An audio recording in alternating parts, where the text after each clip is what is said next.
Very funny guy. Please give it up for Mr. Nathan Wyckoff. Thank you. Sorry, I'm off my game. Mason stole my outfit.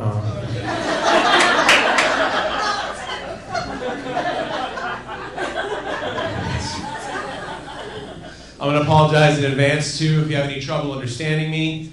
I'm aware I do have an accent. I'm from the East Coast. I didn't know that I had one. Thank you. You'll get it. But people have told me that when I say certain things, it comes out. For example, when I tell people here that I don't drink, it sounds like call me drunk at 3 a.m. and ask for a ride. I wind up in a lot of phones under Uber.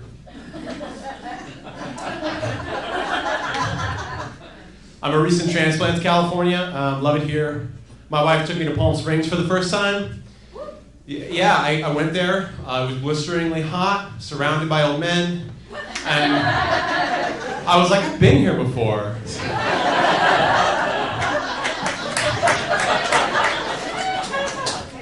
It's okay, it was just a steam room in my gym.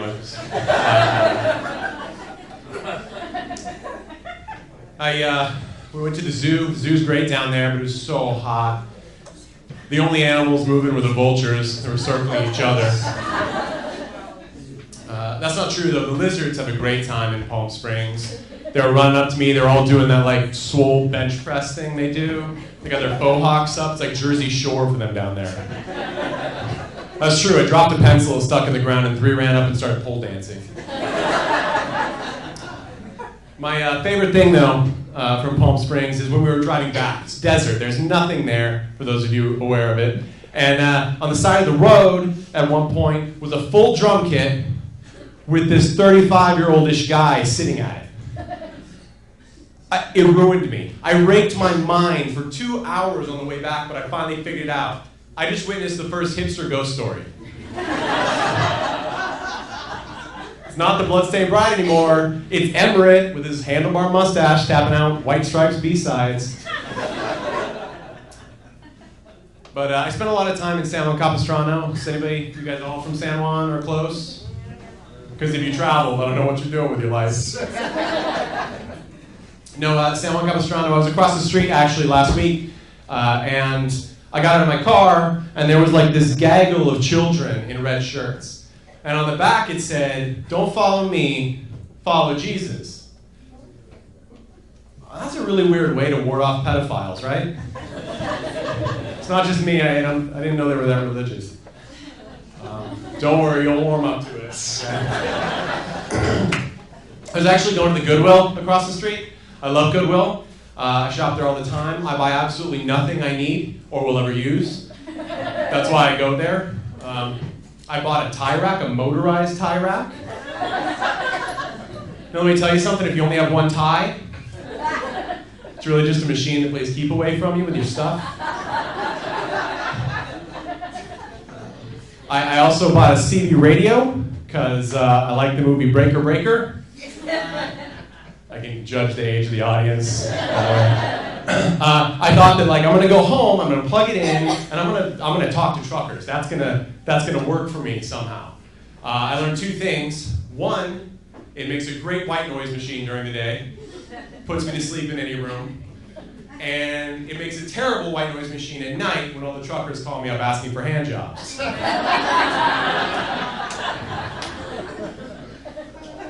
I'm getting 0 from over here. I'm gonna work you guys. The weirdest thing that I ever bought from a Goodwill was an oscilloscope.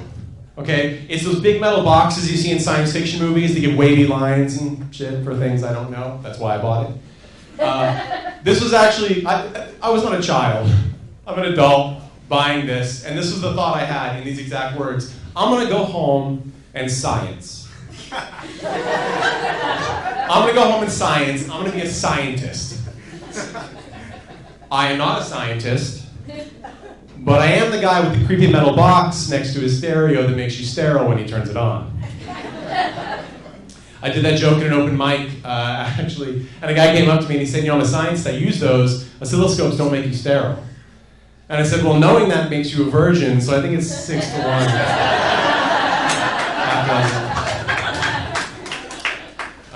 Some things, I like that late joke, thank you for that laugh.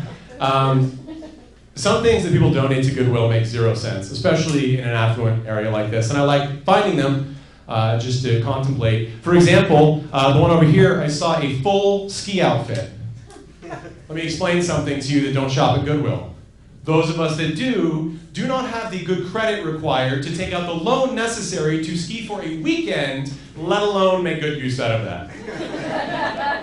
Anyone buying a ski outfit from Goodwill is just going to rob a convenience store. I promise you that. I did have a good idea, though. I think it's a great idea to help me get cooler stuff and to reduce the waste in the world, and that is an extra trash bin. Right? It's a donation bin. You put it next to recycling, you throw in the stuff you don't want, they haul it off, and they put it in a store where I buy it.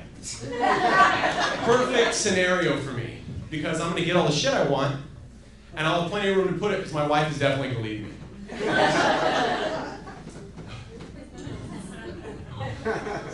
Oh, thank you. Sorry. I'm pacing, so you get a little nervous, and you try to do that thing, you know, where it's like imagine the audience in their underwear. I don't have that good imagination. So I put cameras in the bathroom. Don't worry, no one's gonna see it. I don't have that many followers.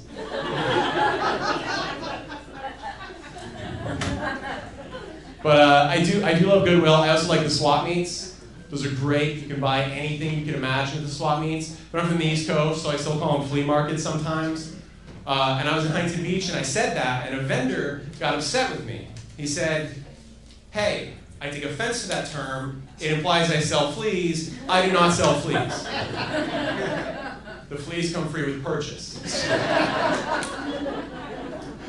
They got a lot of cool stuff at the swap meets, but there are certain things you just never buy at a swap meet. There's a good example, a used mattress. Do not buy a used mattress. And you've seen them there, I guarantee it, because you think that's a new mattress. No, it is not. If it was a new mattress, it would not be at the swap meet. If you ever find yourself looking at a used mattress and even contemplating it, you are better off just going behind the Ralph's to the dumpster and grabbing one from there, because that's exactly where that's going to wind up come Monday morning if you don't buy it. If you don't believe me that you should never buy a used mattress, the next time you're at a hotel, just lift up that fitted sheet and take a look. You better like art, because you're going to see a Jackson Pollock painting.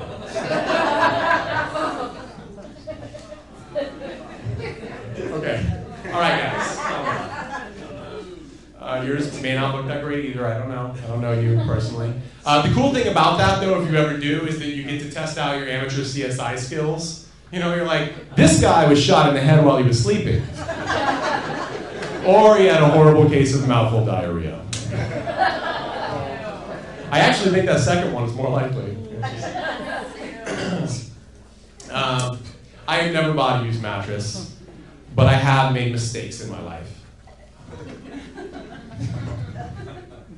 I worn a red shirt to Target.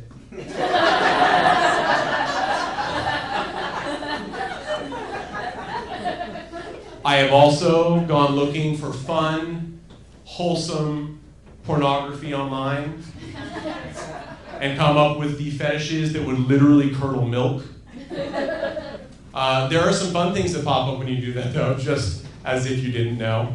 The best fetish I ever found is called forced toothbrushing. It is exactly what it sounds like. People brushing other people's teeth against their will. Let me tell you why it's so great. Because if that was everybody's kink, there would be no sex crime. That is not assault. That is socialized dental care.